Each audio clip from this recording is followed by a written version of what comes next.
What's up, guys? Venderman here with FuturestraderElite. I'm going to bring you a full breakdown of the FTE TradingView Indicator Package.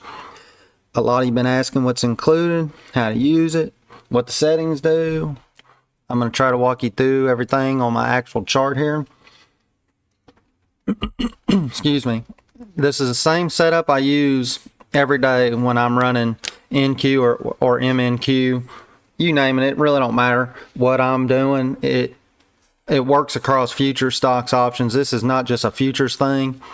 But if I was trading, the 1, 2, and 5 minute is what I will have my chart broken up into. This is the 1, the 2, the 5. This is what I watch intraday trading. I will have several other charts open. Of course, if you've been following me for any amount of time, you know that I execute from NinjaTrader. This is just a video for you guys that are trading from TradingView mainly. But I would have other time frames open in NinjaTrader, the 4 hour, the 1 hour, maybe the 15 minute. That way I can look at my higher time frames and then I look at some of the smaller stuff. Although when I'm trading every day, this setup that's on my screen now is on one of my screens while I'm trading during the day. I watch this on NQ or MNQ all day while I'm trading in NinjaTrader as well. So inside this pack, you're going to have three main indicators. You're going to have the FTE Precision Buy sell, which that's going to give your clean EMA and MACD-based signals with optional confirmations. That's what that buy signal is going to do. Okay. Then you're going to have the FTE volume-weighted MACD. It's smooth. It has smoother momentum tracking. Using volume weighting for cleaner crossovers. That's what we have down here. That's the MACD we are talking about. And then the last thing that's going to come with it is the FTE support and resistance lines. Those are going to be plotted automatically.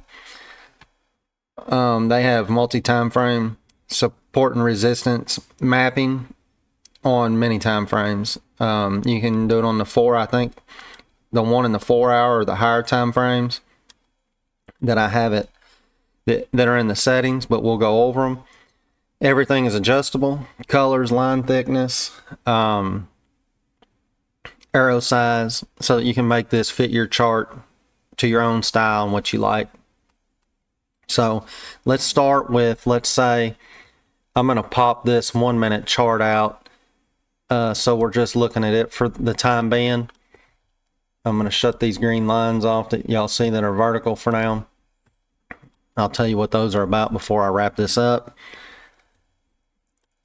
So the buy sell signal, it's built around the EMA and the MACD cross confirmation, and you can pick your signal mode. Let's pull these settings up. Okay, I personally use the 9 and 21 on the EMA, and I like my MACD to be set 6, 13, and 5 with the confirmation on the bar close. Now, you see these optional require MACD direction agreement. You can choose that, or you can require multi-time frame EMA alignment, whichever you want to do. It's based on your own preferences. For the multi-time frame confirmation, you got options for 1, 2, and the 5 minute charts. I keep mine set down here to where 2 have to be in agreement, and that's just like in the middle of the road. 1 through 3 is your options. If you want faster scalps, you can drop it down to the 1 minute confirmation only. If you want cleaner swing setups, you can increase your EMA links and your MACD smoothing. All this stuff is adjustable. You got to find what works best for you, but these are what I use every day. I'm not changing mine. Every now and then I will, on a higher time frame, I'll do some things different.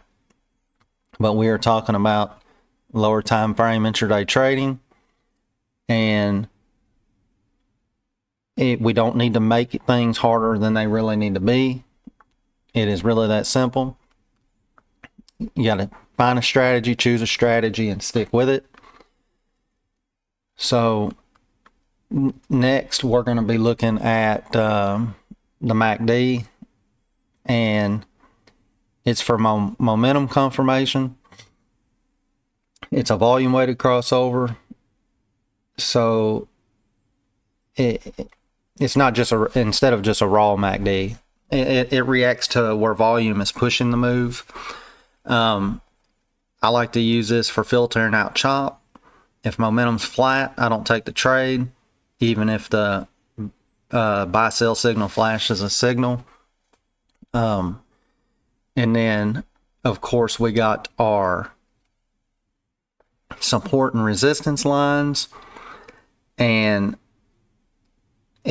all they are is they're going to pull structural levels from higher time frames,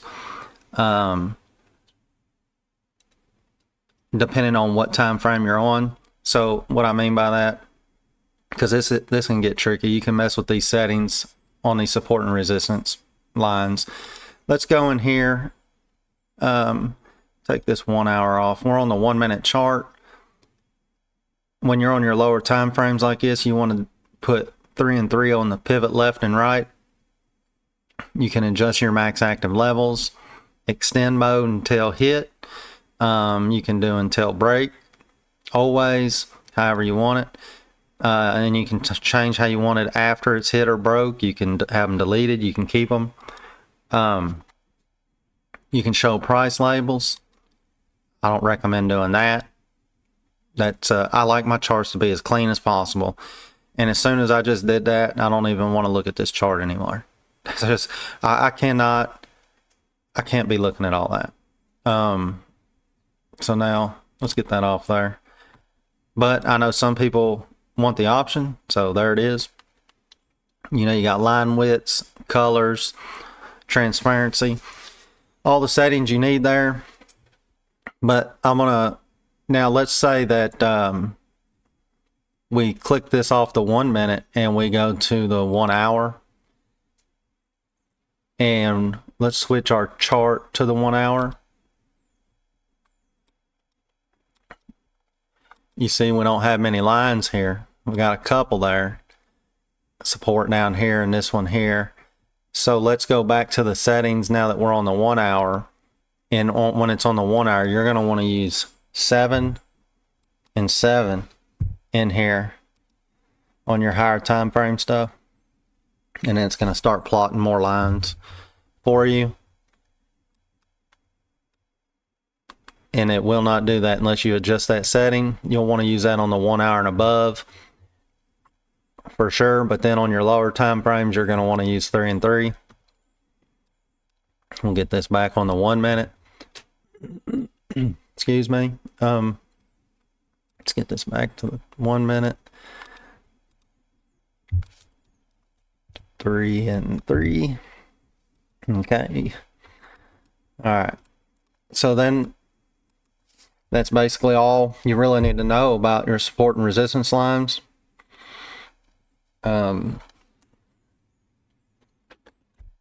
I can say that it's important that these indicators don't replace trade management.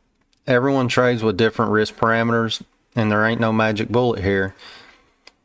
You can't just rely on these signals. You got to know how to define your stops, your targets based on structure. Somebody had mentioned something about take profit and stop and all that.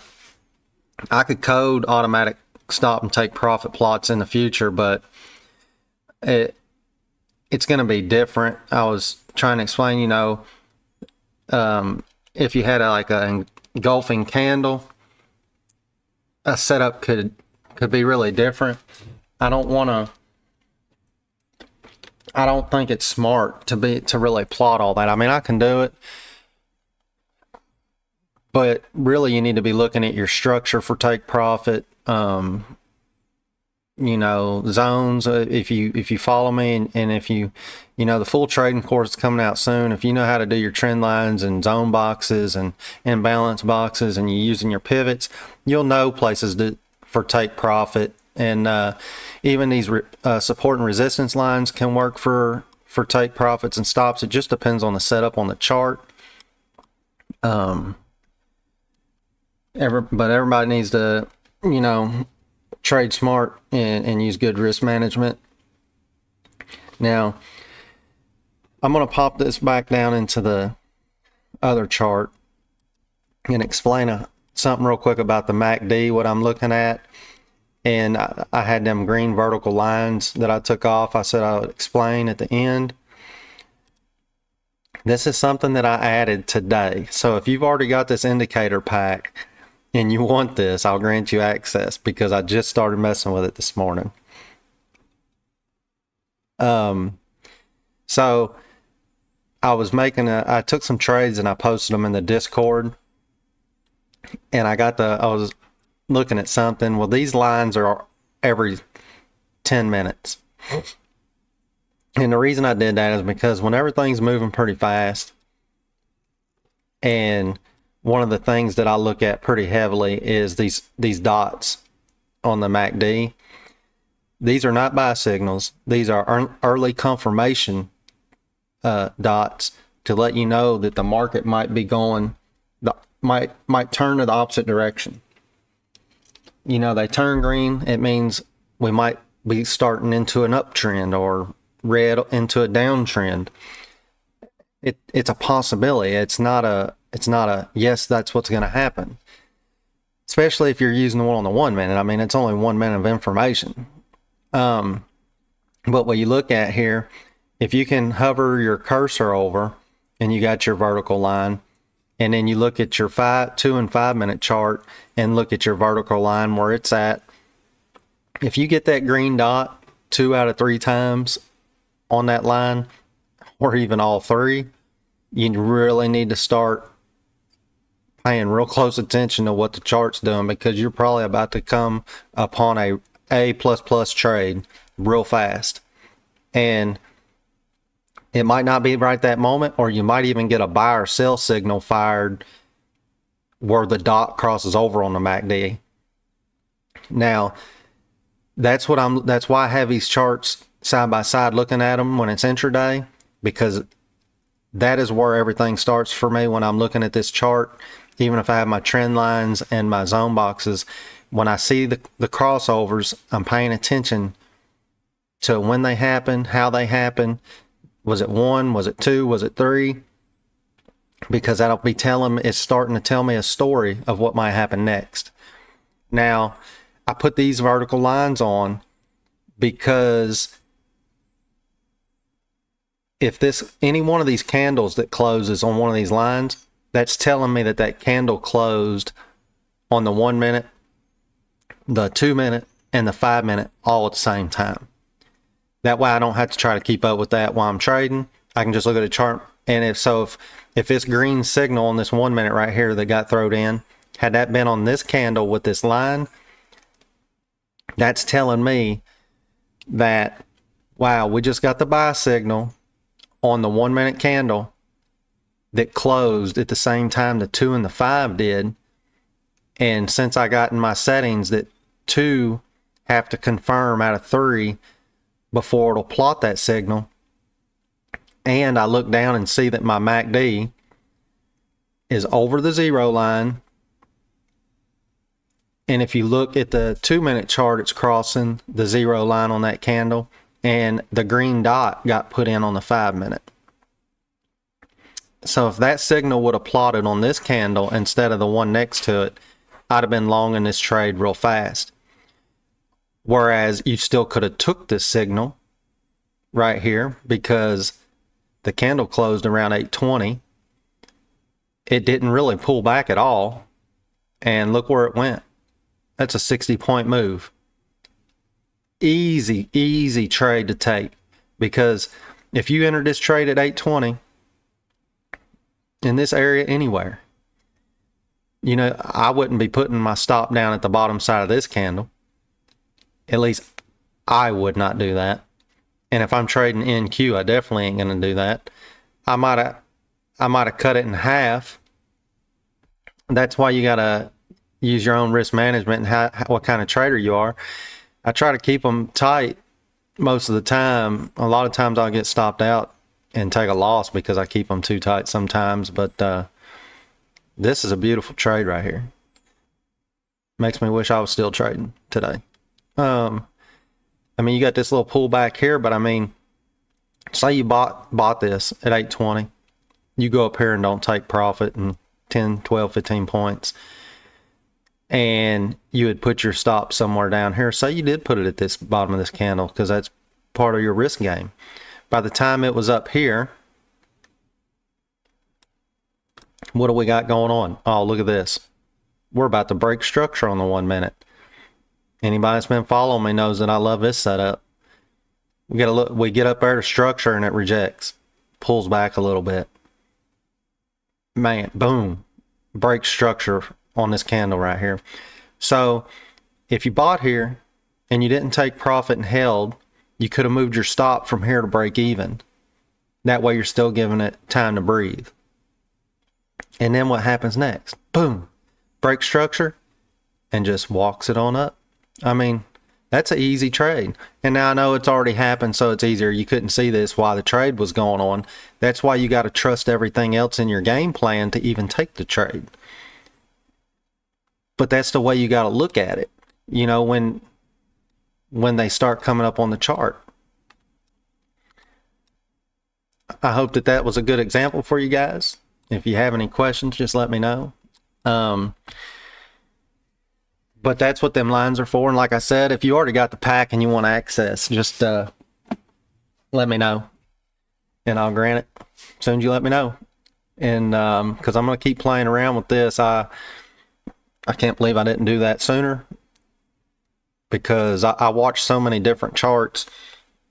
I want to be able to just glance at the screen and kind of know, you know, where those are at. I guess I don't really need them. I can figure that out on my own, but it's nice to just be able to glance over there because if the line's already there and the signal gets put, I'm probably hitting the buy button if everything else looks pretty good, or the sell button, whichever way it's going. I think that's all I got. Everyone who's already got the TradingView Indicator Pack, there's a PDF that comes with it explaining the settings and how to adjust them and a few example setups, I believe. I am currently working on the zone box indicator for the higher time frame levels. Once that's live, anyone who already owns the pack will get granted access to that right away. I'm also going to be working on it for NinjaTrader 8 for those of y'all that have that pack. And like I said, I execute from NinjaTrader 8. I'm not switching. But I've been charting on TradingView for years, so I'm always on TradingView. I don't like trading from it. If you are first time seeing this, come join the Discord for free. Check out some of the videos on YouTube, TikTok, and come join the community. You know, trade smart, trade consistent, and I'll see you guys on the next one.